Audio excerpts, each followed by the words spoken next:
ಬಾಯಿನಲ್ಲಿ ಕೂಡ ಇದೇ ಬರ್ತಾ ಇದೆ, ಓಹೋ ಇದನ್ನು ಇವ್ರು ಎಲೆಕ್ಷನ್ ಮಾಡ್ತಾ ಇರೋದು ಇದಕ್ಕೆ ಅಂತ. ನಾವೆಲ್ಲ, ನಾನು ನೀವು ಎಲ್ಲ ಸೇರಿ ಜನದಲ್ಲಿ ಈ ಎಲೆಕ್ಷನ್ ಏನಕ್ಕೆ ಮಾಡ್ತಾ ಇದ್ದೀವಿ ಅನ್ನೋದನ್ನ ನಾವು ಹೇಳೋದ್ರಲ್ಲಿ ಸಕ್ಸಸ್ ಆಗಿದ್ದೀವಿ ಅಂತ ನನಗನ್ನಿಸ್ತಾ ಇದೆ. ಯಾಕೆ ಅಂದ್ರೆ ನಮ್ಮನ್ನು ವಿರೋಧ ಮಾಡೋರು ಕೂಡ ಅದೇ ಮಾತಾಡ್ತಾ ಇದ್ದಾರೆ, ಇದು ಸಾಧ್ಯ ಆಗೋದಿಲ್ಲ ಅಂತ ಹೇಳ್ತಾ ಇದ್ದಾರೆ. ಅಂದ್ರೆ ಅವ್ರ ವೈಫಲ್ಯನ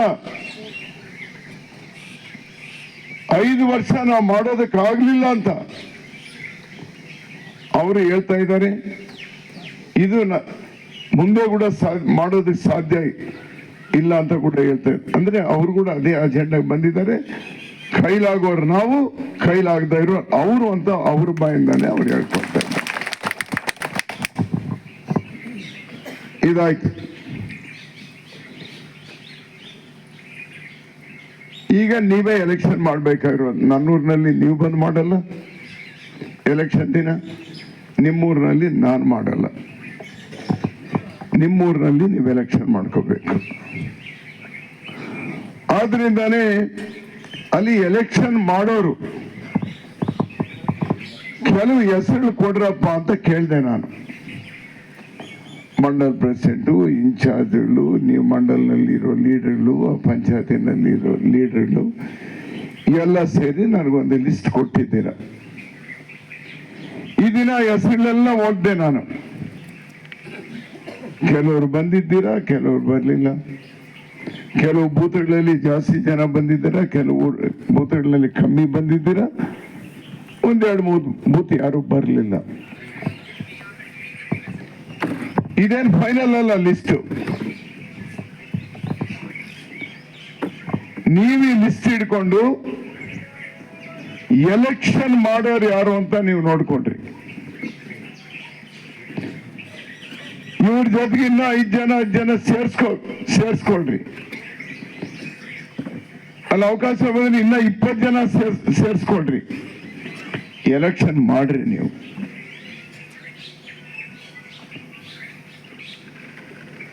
ನಾಳೆ ಬೆಳಿಗ್ಗೆಯಿಂದಾನೆ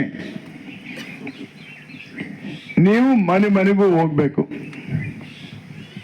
ಮನೆಗೂ ಹೋಗಿ ಅಂದ್ರೆ ಸುಮ್ಮನೆ ನಾಗರಾಜ್ ಇದ್ರು ಇಲ್ದ ಇದ್ರು ಸುಮ್ಮನೆ ಬಾಕಲಿನಲ್ಲಿ ಬಿಸಾಕಿ ಅದೇನೋ ಡ್ರಾಮಾ ಪೇಪರ್ ಕೊಡ್ತಾರಲ್ಲ, ಹಂಗಲ್ಲ. ನೀವು ತಕೊಂಡು ಅವ್ರು ಯಾವ ಟೈಮ್ನಲ್ಲಿ ಇರ್ತಾರೆ ಇದ್ರೆ ಬೆಳಿಗ್ಗೆ 6 ಗಂಟೆಯಿಂದ 8 ಗಂಟೆವರೆಗೂ ಸಿಗ್ತಾರೆ, ಅಥವಾ ಸಂಜೆ 6 ಗಂಟೆಯಿಂದ 8 ಗಂಟೆ 9 ಗಂಟೆವರೆಗೂ ಸಿಗ್ತಾರೆ. ಆ ಟೈಮ್ನಲ್ಲೇ ಹೋಗ್ರಿ. ಮಿಕ್ಕಿದ ಮಧ್ಯದಲ್ಲಿ ರಾಜಕೀಯ ಮಾಡ್ರಿ. ಯಾರು ಹೆಂಗ್ ಏನ್ ಮಾಡಿದ್ರೆ ಸರಿ ಹೋಗ್ತೈತೆ ಅಂತೇಳಿ ರಾಜಕೀಯ ಮಾಡ್ಕೊಡ್ರಿ. ಮಧ್ಯಾಹ್ನದ ಹೊತ್ತು, ಬೆಳಿಗ್ಗೆ ಸಾಯಂಕಾಲ ಮನೆಗೂ ಹೋಗ್ರಿ. ನಿಮ್ಗೆಲ್ಲ ಪಾಂಪ್ಲೆಟ್ ಪ್ರಭಾಕರ್ ಬಂದಿದ್ದಾನೆ, ನಿಮ್ಮ ಮಂಡಲ್ ಪ್ರೆಸಿಡೆಂಟ್ ಇನ್ಚಾರ್ಜ್ಗಳಿಗೆ ಆ ಪಾಂಪ್ಲೆಟ್ ಅವೆಲ್ಲ ಸೇರಿಸ್ತಾನೆ. ಪಾಂಪ್ಲೆಟ್ ಏನು ದೊಡ್ಡದಾಗಿ ಗಂಟೆ ಹೊತ್ತು ಓದೋದೇನು ಇರೋದಿಲ್ಲ. ಇದು ಓದ್ಬೇಕಂದ್ರೆ 2-3 ನಿಮಿಷನೇ. ಅಂದ್ರೆ ಇದು ಅರ್ಥ ಮಾಡ್ಕೋಬೇಕು. ಫಸ್ಟ್ ನೀವು ಅರ್ಥ ಮಾಡ್ಕೊಳ್ರಿ. ನಿಮ್ಮ ಕಮಿಟಿನಲ್ಲಿ ಇದು ಅರ್ಥ ಮಾಡ್ಕೊಳ್ಳೋ ಚೈತನ್ಯ ಇಲ್ದ ಇದ್ರೆ ಅಂತವ್ರು ಸೇರಿಸ್ಕೊಳ್ರಿ. ಇದ್ರೆ ಒಳ್ಳೇದು, ಇಲ್ದಾದ್ರೆ ಸೇರಿಸ್ಕೊಳ್ರಿ. ಇದೇನು ಇಂಗ್ಲಿಷ್ ಅಲ್ಲ ಅಥವಾ ಹಿಂದಿ ಅಲ್ಲ, ತೆಲುಗುನಲ್ಲಿ ಸರಳವಾದ ಭಾಷೆನಲ್ಲಿ ವಿಷಯ ಕೂಡ ಸರಳವಾಗಿ ಹೇಳೋ ಪ್ರಯತ್ನ ಮಾಡಿದ್ದೀವಿ. ಏನು ಮಳ್ಳಿ ಮನ ಮಡಗ್ಸಿರ ಒಂದು ಸೈಡ್ ಇದಿರ್ತೈತೆ, ಮಳ್ಳಿ ಮನ ಮಡಗ್ಸಿರ. ಕಾಂಗ್ರೆಸ್ ಗ್ಯಾರಂಟಿ ಕಾರ್ಡ್ ಅಂತ ಹೇಳಿ ಇದೈತೆ ಒಂದು ಕಡೆ. ಆ ಪಾಂಪ್ಲೆಟ್ ಇದೆಯಾ? ನಗೆ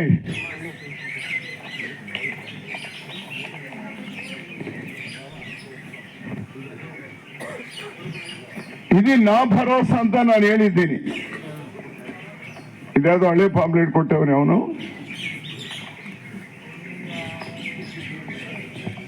ಪಾಂಪ್ಲೆಟ್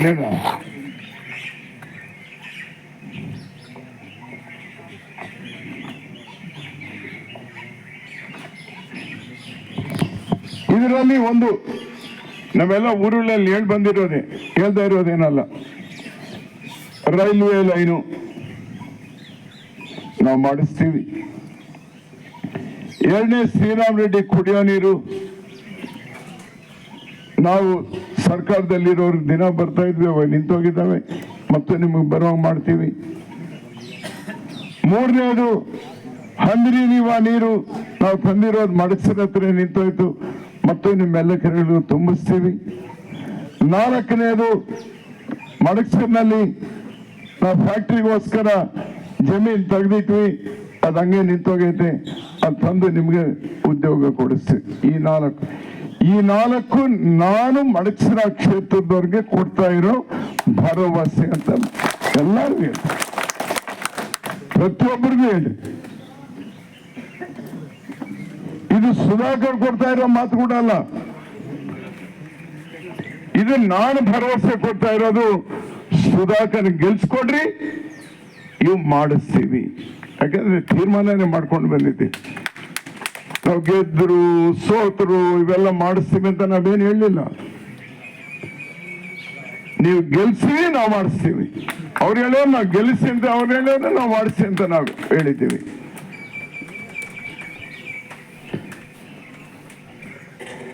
ಹತ್ತು ವರ್ಷ ನಾವು ಕಳ್ಕೊಂಡಿದ್ದೀವಿ, ಇನ್ನು ಮುಂದೆ ಟೈಮ್ ಕಳ್ಕೊಳ್ಳೋದು ಬೇಡ ಅಂತ ಹೇಳಿ ಇದೊಂದು ಹೇಳ್ಬೇಕು.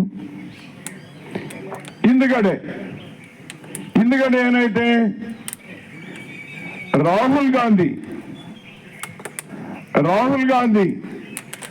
ಪ್ರಧಾನಿ ಆಗ್ತಾ ಇದ್ದಾರೆ ಅನ್ನೋ ಫಸ್ಟ್ ನಿಮಗೆ ವಿಶ್ವಾಸ ಇರಬೇಕು. ಹೇಳುವಾಗ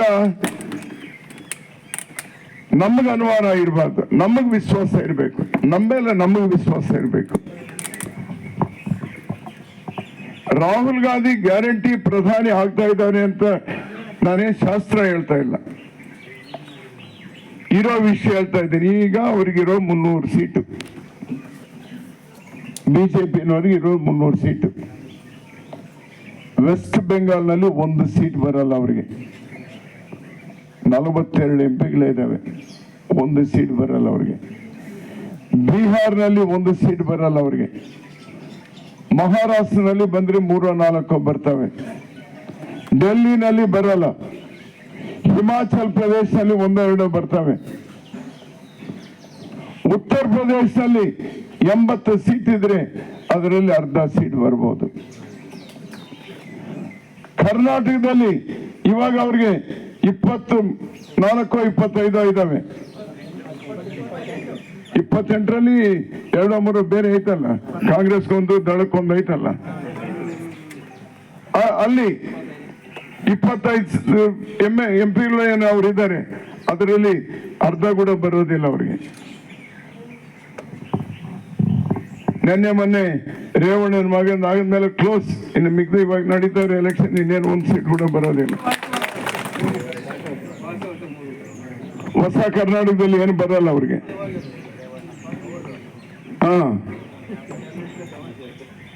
ಮಗ ಫಾರಿನ್ ಹೋದ, ತಂದೆ ಅರೆಸ್ಟ್ ಆದ, ಅಲ್ಲಿ ಬರಲ್ಲ. ತೆಲಂಗಾಣನಲ್ಲಿ ಕೂಡ ಬಂದ್ರೆ 2-3 ಬರ್ಬೋದು. ಆಂಧ್ರದಲ್ಲಿ ಕೂಡ 3-4 ಬರ್ಬೋದು, ಅದು TDP ಅವರಿಂದ. ಇದು ಇರೋದು ಬಿಜೆಪಿಗೆ. ಯಾವ ಕಡೆಯಿಂದ ಯಾವ ಕಡೆ ನೋಡಿದ್ರು ಕೂಡ 200-220 ಸೀಟಿಗನ್ನ ಜಾಸ್ತಿ ಬರೋದಿಲ್ಲ. ಇಂಡಿಯಾ ಕೂಟಮಿಗೆ ಮೆಜಾರಿಟಿ ಬರ್ತೈತೆ, ರಾಹುಲ್ ಗಾಂಧಿ ಪ್ರಧಾನಿ ಆಗ್ತಾ ಇದ್ದಾರೆ. ನಮಗ್ ವಿಶ್ವಾಸ ಇರ್ಬೇಕಿದು. ಇವಾಗ ನಡೀತಾ ಇರೋ ಕ್ರಮ ಕೂಡ ಹಂಗೆ ಐತೆ. ರಾಹುಲ್ ಗಾಂಧಿ ಪ್ರಧಾನಿ ಆದ ತಕ್ಷಣ ನಾವು ಕೆಲವು ಮಾತ್ರನೇ ಹೇಳಿ ಬಂದ್ವಿ, ಎಲ್ಲ ಹೇಳೋದಕ್ಕಾಗ್ಲಿಲ್ಲ ಅಲ್ಲಿ. ಅದರಲ್ಲಿ ಏನು,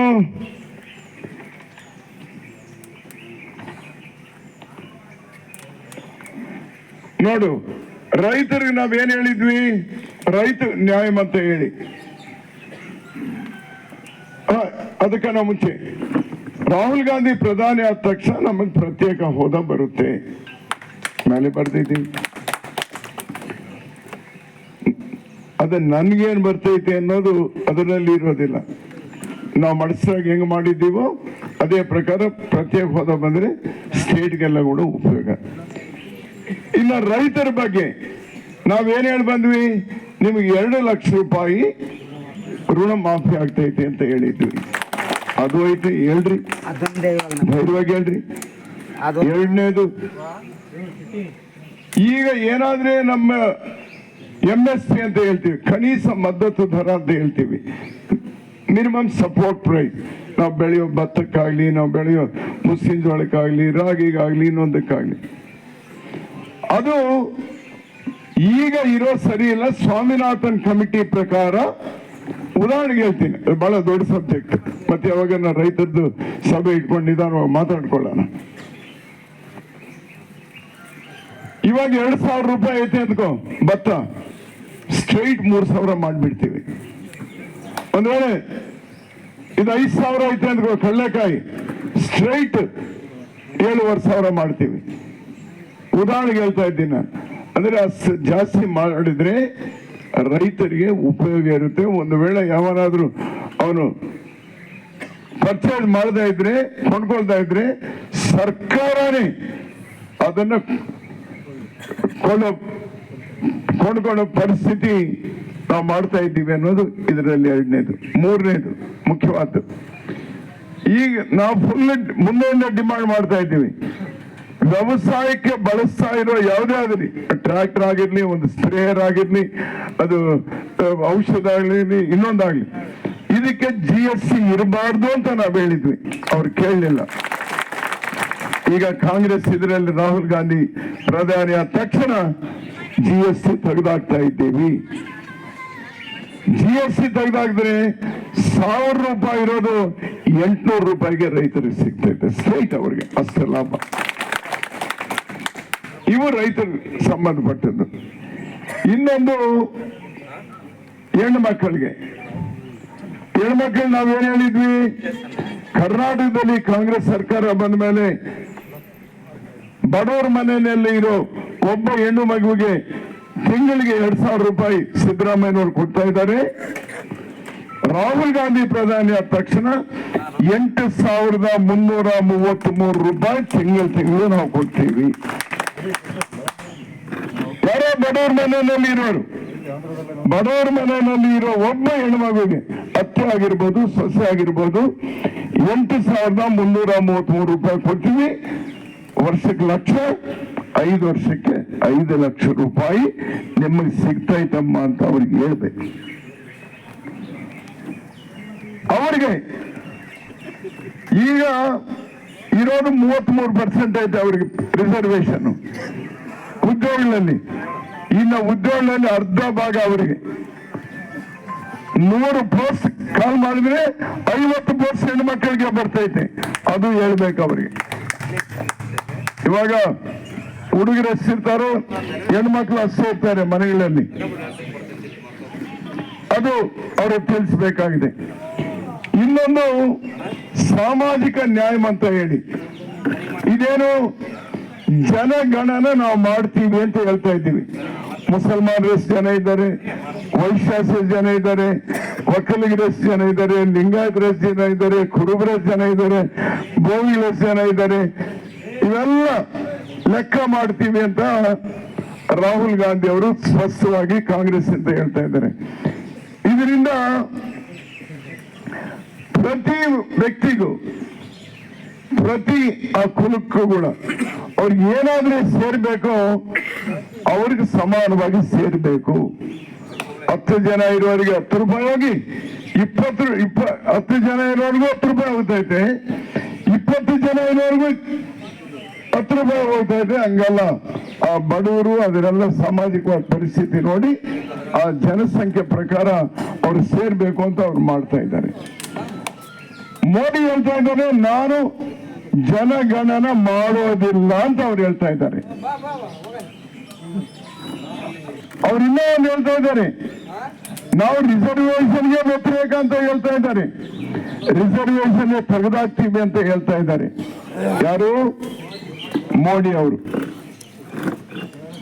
ಅದಾದಾಗ SC/STಗಳಿಗೂ, BCಗಳಿಗೂ, ಮೈನಾರಿಟಿಗಳಿಗೂ ಇನ್ನೇನು ಅವರು ಪ್ರಾಣ ತೆಗೆಯೋದೊಂದಿಲ್ಲ, ಎಲ್ಲ ಪ್ರಾಣ ತೆಗೆದಂಗೆ ಆಗ್ತೈತಿ. ಇಂಥ ಡೇಂಜರ್ ಪರಿಸ್ಥಿತಿ. ಸೈಕಲ್ ಓಟ್ ಹಾಕಿದ್ರು ಯಾರು ಗೊತ್ತೈತೆ? ಫ್ಯಾನ್ ಓಟ್ ಹಾಕಿದ್ರು ಎಲ್ಲಿ ಓದ್ತೈತೆ? ಮತ್ತೆ ಅಲ್ಲಿ ಹೋಗಿದ್ರೆ ಈ ರಿಸರ್ವೇಶನ್ ಏನಾಗ್ತವೆ? ಇದು ಸ್ಪಷ್ಟವಾಗಿ ಹೇಳ್ಬೇಕು. ಯುವಕರಿಗೆ ನೀವು ಹೇಳಿದ್ದೀರಾ ಅಂದ್ರೆ ಅವ್ರು ಮಿಕ್ಕದವ್ರ ಹತ್ರನೆಲ್ಲ ಮಾತಾಡ್ತಾರೆ. ಇನ್ನ ರಿಸರ್ವೇಶನ್ ಕೂಡ ನಾವು 50% ಐತೆ ಇವಾಗ. ರಾಹುಲ್ ಗಾಂಧಿ ಕಾಂಗ್ರೆಸ್ ಪಾರ್ಟಿ ಹೇಳ್ತಾ ಇದೆ 50% ನಾವು ತೆಗೆದಾಕಿ ಬೇಕಾದ್ರೆ 60% 70% ಕೂಡ ನಾವು ರಿಸರ್ವೇಶನ್ ಮಾಡ್ತೀವಿ ಅಂತ ಹೇಳ್ತಾ ಇದ್ದೀವಿ. ನಾವು ಮೋದಿ ಅವರು ಹೇಳ್ತಾ ಇದ್ದಾರೆ ನಾವು ರಾಜ್ಯಾಂಗನೇ ಬದಲಾವಣೆ ಮಾಡಿ ರಿಸರ್ವೇಶನ್ ಬೇಕಿಲ್ಲ ಅಂತ ಅವ್ರು ಹೇಳ್ತಾ ಇದ್ದಾರೆ. ಈ ವಿಷಯ ಕೂಡ ಅವ್ರಿಗೆ ಹೇಳ್ಬೇಕಾದ್ರೆ ಇನ್ನೊಂದು ಶ್ರಾಮಿಕ ನ್ಯಾಯ ಅಂತ ಹೇಳಿ ನಾನು ಒಂದೇ ಒಂದು ಹೇಳಿದ್ದೆ. ಏನು ಉಪಾಧಿ ಕೆಲಸ ಮಾಡೋರಿಗೆ ಇವಾಗ ಏನಾಯ್ತು ಅವ್ರಿಗೆ ಡಬಲ್ ಬರ್ತೈತೆ. ಇವಾಗ 200 ರೂಪಾಯಿ ಬರ್ತೈತೆ, ಅದೇ 400 ರೂಪಾಯಿ ಬರ್ತೈತೆ ಅಂತ ಹೇಳಿದ್ದೆ ನಾನು. ಇದರಲ್ಲಿ ಕೂಡ ಇದೆ. ಇನ್ನೊಂದು ನಮ್ಮ ಕರ್ನಾಟಕದಲ್ಲಿ SM ಕೃಷ್ಣ ಅವರಿದ್ದಾಗ ಆರೋಗ್ಯಶ್ರೀ ಪ್ರಾರಂಭ ಮಾಡಿದ್ರು, ಸೊಸೈಟಿನಲ್ಲಿ ಇರೋರ್ಗೆ ಮಾತ್ರ. ರಾಜಶೇಖರ ರೆಡ್ಡಿ ಅವರು ಬಂದ ಮೇಲೆ ಎಲ್ಲರಿಗೂ ಆರೋಗ್ಯಶ್ರೀ ತಂದರು. 5 ಲಕ್ಷವರೆಗೂ ಐತೆ ಇವಾಗ ಕೂಡ. ಇವಾಗ ಇಲ್ಲಿ ಡೆಲ್ಲಿನಲ್ಲಿ ತಗೊಂಡು ದೇಶ ಎಲ್ಲ ಕೂಡ ಟೆಸ್ಟ್ಗಳು ಸಹ ಸೇರಿ 25 ಲಕ್ಷ ರೂಪಾಯಿವರೆಗೂ ಫ್ರೀ ಮೆಡಿಕಲ್ ಅವ್ರಿಗೆ ಅದಿರುತ್ತೆ ಅನ್ನೋದು ಕೂಡ ಇದರಲ್ಲಿದೆ. ದಯವಿಟ್ಟು ನೀವು ಚೆನ್ನಾಗಿ ಓದ್ಕೊಳ್ರಿ. ನೀವು ಕಮಿಟಿನಲ್ಲಿ ಇರೋರು ಓದ್ಕೊಂಡು ಪ್ರತಿಯೊಂದು ವಿಷಯ ಕೂಡ ಅವ್ರಿಗೆ ತಿಳಿಸೋ ಪ್ರಯತ್ನ ನೀವು ಮಾಡಬೇಕು.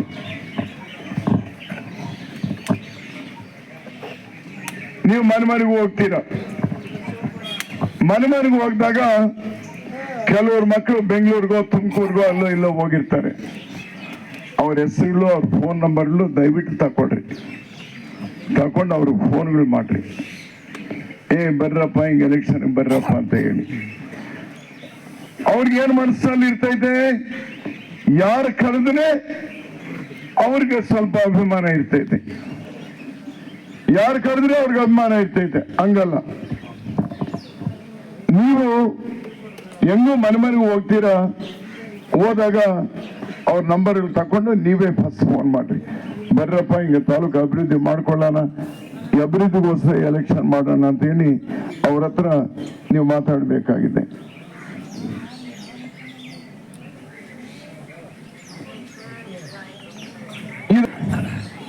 ಇದಾದ್ಮೇಲೆ ನಾಳೆ ಮುಗಿಸ್ರಿ. ಇದು ಮುಗಿಸಿದ ಮೇಲೆ ಮತ್ತು ಮಾಡಲ್ ಬ್ಯಾಲೆಟ್ ಪೇಪರ್ ಕೊಡ್ತೀವಿ ನಿಮ್ಗೆ. ಇದು ಕೂಡ ಕೊಡ್ತೀವಿ. EVM ಒಳಗಡೆ ಮಿಷನ್ ಹೆಂಗಿರ್ತೈತೋ ಅಂತ ಮಿಷನ್ಗಳು ಕೂಡ ನಿಮ್ ಕೈ ಕೊಡ್ತೀವಿ. ಅವ್ರು ಹೋಗಿ ಹೆಂಗ್ ಓಟ್ ಹಾಕೋದು ಏನು ಅಂತ ಹೇಳಿ. ಅದೃಷ್ಟ ಏನಾದ್ರೆ ನೋಡ್ರಿ, ಇಲ್ಲಿ ನಿಮ್ಗೆ ಕಾಣಿಸ್ತೈತೆ. ಈಗ ಹಿಂಗೆ ಇರ್ತೈತೆ ಮಿಷನ್, ಹಿಂಗೆ ಇರ್ತೈತೆ. 4ನೇದು ಇದು MP, ಬೆಳಗಿರೋ MP. ಇದು ಈ ಕಲರ್ ಇರೋದು MLA. ಏನಾದ್ರೂ ಅದೃಷ್ಟ 4 ನಂಬರ್ ಬಂದೈತೆ. 4 ನಂಬರ್ ಮಗಲ್ನಲ್ಲಿ ಪ್ರೆಸ್ ಮಾಡ್ರಿ ಅಂತ ಹೇಳ್ಬೇಕು. 2 ಬಾಕ್ಸ್ ಕಳಿಸ್ತೀನಿ ನಿಮ್ಗೆ, 2 ಮಾಡಲ್ ಬ್ಯಾಲೆಟ್ ಪೇಪರ್ ಕಳಿಸ್ತೀನಿ. ಇವಾಗ ಎಲ್ಲ ಒಂದೇ ಸಲ ಕೊಟ್ರೆ ನಿಮ್ಗೂ ಕನ್ಫ್ಯೂಷನ್. ಅದರಿಂದ ಇದು ನಾವೇನಾದ್ರೂ ಊರುಗಳಲ್ಲಿ ಬಂದು ಎಷ್ಟು ಜನ ಕಲ್ತಿರ್ಬೋದಪ್ಪ? 2,10,000 ವೋಟರ್ಸ್. ಎಷ್ಟು ಜನ ಹತ್ರ ನಾವು ಕಲ್ತಿರ್ಬೋದು? ಒಂದು 70,000 80,000 ಅಂತ ಕಲ್ತಿರ್ಬೋದು. ಏನು 2 ಲಕ್ಷ ಜನದ ಹತ್ರ ನಾವೇನು ಕಲೀಲಿಲ್ವಲ್ಲ, ಒಂದು 70,000-80,000 ಕಲ್ತಿರ್ಬೋದು. ಮಿಕ್ಕದವ್ರು ಕೂಡ ಹೇಳೋ ಅವಕಾಶ ಇರ್ತೈತೆ. ಮತ್ತು ಅದು ಹೇಳಿದಾಗ ನೆಕ್ಸ್ಟ್ ಅದು ಕೂಡ ನೀವು ಮಾಡಬೇಕಾಗುತ್ತೆ. ಈ ದಿನ ಆ 2 ಪಾರ್ಟಿ ಅವ್ರಿಗೂ ಇರೋ ಅಹಂಕಾರ ಏನಪ್ಪಾ ಅಂದ್ರೆ ದುಡ್ಡು. ನಾವು ತಿರುಗಿದಷ್ಟು ಗ್ರಾಮಲ್ಲಿ ತಿರುಗಿದವ್ರವರು ಪಂಚಾಯತ್ ಹೆಡ್ ಕ್ವಾರ್ಟರ್ಸ್ ಬಂದ್ರು ಹೋದ್ರು. ಎಲ್ಲ ಊರಲ್ಲೂ ತಿರುಗಿ ಅವರ ಇಬ್ರು ಕೂಡ ಇಲ್ಲ, ತಿರುಗಲಿಲ್ಲ. ಅವ್ರಿಗಿರೋದೇನು ದುಡ್ಡು. ದುಡ್ಡು ಬಂದೈತೆ, ಅವಾಗಲೂ ಅವ್ರಿಗೆ ದುಡ್ಡು ಬಂದೈತೆ. ಅವ್ರಿಗೆ ದುಡ್ಡು ಎಲ್ಲೈತೋ ಕೂಡ ನನಗೆ ಗೊತ್ತು. ಅವ್ರು ತಂದಿರೋ ದುಡ್ಡು ಆ ಪಾರ್ಟಿದು ಈ ಪಾರ್ಟಿದು ದುಡ್ಡು ಎಲ್ಲೈತೋ ಕೂಡ ನನಗೆ ಗೊತ್ತು. ನಾನು ಇನ್ಫಾರ್ಮೇಶನ್ ಕೊಟ್ರೆ ಆ ದುಡ್ಡು ಎಲೆಕ್ಷನ್ ಕಮಿಷನ್ ಸೀಸ್ ಮಾಡ್ತಾರೆ. ನಮಗೆ ನಷ್ಟ ಆಗ್ತೈತೆ. ನಮಗೆ ಅಂದ್ರೆ ನಮ್ಮ ಜನಕ್ಕೆ ನಷ್ಟ ಆಗ್ತೈತೆ. ಪಾಪ ಬರ್ಲಿ, ಅದೇನು ಕದ್ದಿರೋ ದುಡ್ಡೇ ಅಲ್ವಾ ಅದು? ಅದೇ ಕಷ್ಟಪಟ್ಟು ಸಂಪಾದನೆ ಮಾಡಿರೋ ದುಡ್ಡ? ಎಲ್ಲ ದುಡ್ಡಲ್ಲ. ಆ ದುಡ್ಡು ನಾವು ಹಂಚ್ತೀವಿ, ಜನ ಓಟ್ ಹಾಕ್ತಾರೆ. ಅವನ ಎಷ್ಟು ಕೊಡ್ತಾನೆ, ಅವ್ರಿಗೆ ನಾನು 500 ಕೊಡ್ತೀನಿ, ಅವನು ಕೊಟ್ಟರೆ ಇನ್ನೊಂದು 500 ಕೊಡ್ತೀನಿ. ಇದರಲ್ಲಿ ಇದ್ದಾರೆ. ನಾವು ಕೂಡ ಪ್ರತಿಯೊಬ್ಬರು ಕೇಳಬೇಕು, ಏನು ನಿಮಗೆ 2,000 ರೂಪಾಯಿ ದುಡ್ಡು ಬೇಕಾ? ತಿಂಗಳು ನಿಮ್ಗೆ 8,000 ರೂಪಾಯಿ ದುಡ್ಡು ಬರೋದು ಬೇಕಾ? ನಿಮ್ಗೆ 2,000 ರೂಪಾಯಿ ಬೇಕಾ? ರೈಲ್ವೆ ಲೈನ್ ಬೇಕಾ? ನಿಮ್ಗೆ 2,000 ರೂಪಾಯಿ ಓಟ್ ಹಾಕ್ತೀರಾ? ಕೆರೆಗಳಿಗೆ ನೀರು ತುಂಬಿಸೋದು ಓಟ್ ಹಾಕ್ತೀರಾ? ನೀವು 2,000 ಓಟ್ ಹಾಕ್ತೀರಾ? ದಿನ ಕುಡಿಯೋ ನೀರು ಬರೋದು ಹಾಕ್ತೀರಾ? ನಿಮ್ಗೆ 2,000 ಓಟ್ ಹಾಕ್ತೀರಾ ಅಥವಾ ಫ್ಯಾಕ್ಟ್ರಿ ತಂದು ಇದಕ್ಕೆ ಹಾಕ್ತೀರಾ ಅನ್ನೋದು ಕ್ಲಿಯರ್ ಆಗಿ ಮಾತಾಡ್ಬೇಕು. ಕೇವಲ ದುಡ್ಡಿನ ಅಹಂಕಾರದಿಂದ ಇವತ್ತು ಅವರು ಪ್ರಯತ್ನ ಮಾಡ್ತಾ ಇದ್ದಾರೆ. ಮುಂದೆನೆ ನಾವು ಪ್ರತಿಯೊಬ್ಬರಿಗೂ ಹೇಳ್ಬೇಕು, ಅದು ದುಡ್ಡು ಬಂದಿರೋದು ಪಾಪ ಕೊನೆಗೂ ಜನಕ್ಕೆ ಎಷ್ಟು ಸೇರ್ತೈತೋ, ಎಷ್ಟು ಜನಕ್ಕೆ ಸೇರ್ತೈತೋ ಅದು ಬೇರೆ ವಿಷಯ. ಮಧ್ಯದಲ್ಲಿ ಇನ್ನ ಖಾತ್ರಿಗಳು ಇರ್ತವೆ, ಅದೆಲ್ಲ ಬಿಟ್ಬಿಡೋಣ. ಫೈನಲ್ ಆಗಿ ನಾನು ನಿಮ್ಮೆಲ್ಲರೂ ಕೇಳ್ತಾ ಇದ್ದೀನಿ, ನಾನು ನೀವೇ ಹೇಳ್ಬೇಕು. ಇವಾಗ ನಾಳೆ ಎಲೆಕ್ಷನ್ ಆಗೋಗ್ತೈತೆ, ನಮ್ದೇನು ರಾಷ್ಟ್ರದಲ್ಲಿ ಸರ್ಕಾರ ಬರ್ತಾ ಇಲ್ಲ. ನೀವೆಲ್ಲರೂ ಸೇರಿ ಕಷ್ಟಪಟ್ಟು ಸುಧಾಕರ್ ಗೆಲ್ಲಿಸ್ತೀರಾ. ಸುಧಾಕರ್ ಗೆದ್ದ ಮೇಲೆ ನಾವು ಊರಿಗೆ ಹೋದಾಗ ಸುಧಾಕರ್ ನೋಟ್ ಮಾಡ್ಕೊಂಡು ಹೇಳಿದ್ದೆ ನಾನು, ಕೆಲವರು ಏನು ಅಂಗನವಾಡಿ ಬಿಲ್ಡಿಂಗ್ ಅಂತ ಇಲ್ಲ ಅಂತ ಹೇಳಿದ್ದಾರೆ, ಕೆಲವರು ರೋಡ್ ಇಲ್ಲ ಅಂತ ಹೇಳಿದ್ದಾರೆ, ಕೆಲವರು ಕುಡಿಯೋ ನೀರಿಂದು ರಕರಕವಾಗಿ ಹೇಳಿದ್ದಾರೆ, ಮನೆಗಳು ಇನ್ನೊಂದು ಹೇಳಿದ್ದಾರೆ. ನಮ್ಮ ಸರ್ಕಾರ ಇದ್ದಾಗಾದ್ರೆ ಹೋಲ್ಸೇಲ್ ಆಗಿ ತಂದು ಮಾಡಿದ್ದೀವಿ ನಾವೆಲ್ಲ ಕೂಡ. ಇವಾಗೆಲ್ಲ ರಿಟೇಲ್. ಇವಾಗ ನಮ್ಮ ಸರ್ಕಾರ ಇಲ್ಲದೆ ಇರುವಾಗ ಡೆಫಿನೆಟ್ ರಿಟೇಲ್. ಈ 4 ಮಾತ್ರ ಪೂರ್ತಿ ಮಾಡಿಸೋ ಜವಾಬ್ದಾರಿ ನಮ್ದು. ಮಿಕ್ಕಿದವು ಈ ಕ್ಷೇತ್ರಕ್ಕೆ 1-2 ರೋಡ್ ಬರ್ತವೆ, ಅಥವಾ 2 ಅಂಗನವಾಡಿ ಬಿಲ್ಡಿಂಗ್ ಬರ್ತವೆ, ಅಥವಾ 2 ವಾಟರ್ ವರ್ಕ್ಸ್ ಇನ್ನೊಂದು ಬರ್ತೈತಿ, ಇಂಥವು ಬರ್ತವೆ. ಅದು ಎಲ್ಲಿಂದ ಪ್ರಾರಂಭ ಮಾಡಬೇಕು? ಯಾವ ಗ್ರಾಮದಿಂದ ಪ್ರಾರಂಭ ಮಾಡ್ಬೇಕು? ನಾವು ಎಲ್ಲಿ ಪ್ರಾರಂಭ ಮಾಡೋಣಪ್ಪ? ಯಾವ ಬೂತ್ನಲ್ಲಿ ಮೆಜಾರಿಟಿ ಜಾಸ್ತಿ ಬಂದ್ರೆ ಅಲ್ಲಿ ಪ್ರಾರಂಭ ಮಾಡಬೇಕು ಅಂತ ನೀವು ಹೇಳ್ತಾ ಇದ್ದೀರಾ. ಎಲ್ಲರೂ ಚಪ್ಪಾಳೆ ಹೊಡಿತಾ ಇದ್ದೀರಾ, ನಾನು ಅದಕ್ಕೆ ಒಪ್ಕೊಳ್ತೀನಿ. ನನಗೇನು ಅಭ್ಯಂತರ ಇಲ್ಲ. ಗುರ್ತಿಡ್ಕೊಳ್ರಿ, 1999ನೇ ಇಸ್ವಿನಲ್ಲಿ ನಡೆದಿರೋ ಎಲೆಕ್ಷನ್ ಕೂಡ ಆ ದಿನ ನಾವು ಅಪೋಸಿಷನ್ ಬಂದಿದ್ದೀವಿ, ಆ ದಿನ ಹಿಂಗೆ ಮಾತಾಡ್ಕೊಂಡಿದ್ದೀವಿ. ಅದೇ ಪ್ರಕಾರ ನಾವು ನಡೆದಿದ್ದೀವಿ ಕೂಡ. 2004ರಲ್ಲಿ ಬಂದಾಗ ಎಲ್ಲರಿಗೂ ಕೊಟ್ಬಿಟ್ವಿ, ಯಾಕಂದ್ರೆ ಸರ್ಕಾರ ನಮ್ಮದು. ನಾವು ಅಪೋಸಿಷನ್ ಅಲ್ಲಿ ಬಂದಾಗ ಎಲ್ಲಿ ಪ್ರಾರಂಭ ಮಾಡಬೇಕು ಅಂದ್ರೆ, ಎಲ್ಲಿ ಮೆಜಾರಿಟಿ ಜಾಸ್ತಿ ಬಂದ್ರೆ ಆ ಊರಿನಿಂದ ಪ್ರಾರಂಭ ಮಾಡ್ರಿ ಅಂತ ನೀವ್ ಹೇಳ್ತಾ ಇದ್ದೀರಾ. ನನ್ನ ಕೆಲಸ ಸುಲಭ ಆಯ್ತು. ಫೈನಲ್ ಆಗಿ ನಿಮ್ಮನ್ನೆಲ್ಲರೂ ನಾನು ಕೇಳ್ತಾ ಇದ್ದೀನಿ, ನೀವಿನ್ನ ನಿದ್ದೆ ಹೋಗಬೇಡ್ರಿ. ನಾನು ಈ 1.5 ತಿಂಗಳಿಂದ ಸ್ವಲ್ಪ ಹೆಚ್ಚು ಕಮ್ಮಿ 2 ತಿಂಗಳೇ ದಿನಕ್ಕೆ 2 ಗಂಟೆ 3 ಗಂಟೆಗನ್ನ ನಾನು ನಿದ್ದೆ ಹೋಗ್ಲಿಲ್ಲ. ಬಿಸಿಲು ನೋಡ್ಲಿಲ್ಲ, ಇನ್ನೊಂದು ನೋಡ್ಲಿಲ್ಲ. ಈ 5 ದಿನ 5-6 ದಿನ ನೀವೆಲ್ಲರೂ ಕಷ್ಟಪಟ್ಟು ಅಂತ ಪ್ರಯತ್ನ ಮಾಡಬೇಕು. ಮಾಡಿದ್ರೆ ನಿಮಗೆ ಫಲಿತ ಸಿಗುತ್ತೆ. ನಿಮ್ಮೂರಿಗೆ ಬಿಟ್ಟು ಅಲ್ಲಿಂದ ಆಚೆ ಹೋಗ್ಬೇಡ್ರಿ. ಒಂದು ವೇಳೆ ನಿಮ್ಗೆ ಯಾರನ್ನ ಫೋನ್ ಮಾಡಿ ಇದು ನಿಮ್ಮ ಅಕ್ಕನೋ ನಿಮ್ಮ ತಂಗಿನೋ ಇನ್ನೊಬ್ರು ಯಾರೋ ನಿಮ್ ನೆಂಟರಿದ್ದಾರೆ, ಅವ್ರು ಇನ್ನೊಂದು ಪಾರ್ಟಿನಲ್ಲಿದ್ದಾರೆ, ನೀನು ಬಂದು ಹೋಗಿ ಹೇಳೋದ್ರೆ ಉಪಯೋಗ ಇರುತ್ತೆ ಅಂತ ಹೇಳಿದ್ರೆ ಹೋಗ್ರಿ, ಮಾತಾಡ್ರಿ, ಬರ್ರಿ ಫೋನ್ನಲ್ಲಿ. ಅಥವಾ ಇನ್ನೊಬ್ರು ಯಾರನ್ನ ನಿಮಗೆ ಬೇಕಾದ್ರೆ ಕರೆಸ್ಕೊಡ್ರಿ. ಇಷ್ಟೇ ವಿನಃ ಇನ್ನು 24 ಗಂಟೆ ಅಲ್ಲಿ ಇಲ್ಲಿ ಹೋಗೋದು ಓಡೋ ಅನ್ನೋದು ಇನ್ನು ಬಿಟ್ಬಿಟ್ರಿ. ಈ ಯುದ್ಧ ಇದು. ಯುದ್ಧದಲ್ಲಿ ಹೆಂಗಿರುತ್ತೆ? ಯುದ್ಧದಲ್ಲಿ ನೀತಿ ಡೂ ಆರ್ ಡೈ ಅಂತ ಇರುತ್ತೆ. Do or die. ಎದುರುಗಡೆನೋ ಇರ್ತೈತೆ ಅವನ ಕೈನಲ್ಲಿ, ನಿನ್ನ ಕೈನಲ್ಲಿ ಇರ್ತೈತೆ. ನೀನು ಅವನ್ ಸಾಯಿಸ್ದ, ನೀನ್ ಬದುಕ್ದೀಯ. ನೀನ್ ಸಾಯಿಸಲ್ಲ, ನಿನ್ನ ಸಾಯಿಸ್ತಾನ ಅವನು. Do or die. ಆ ಪ್ರಕಾರ ನೀವು ಕೆಲಸ ಮಾಡಬೇಕು.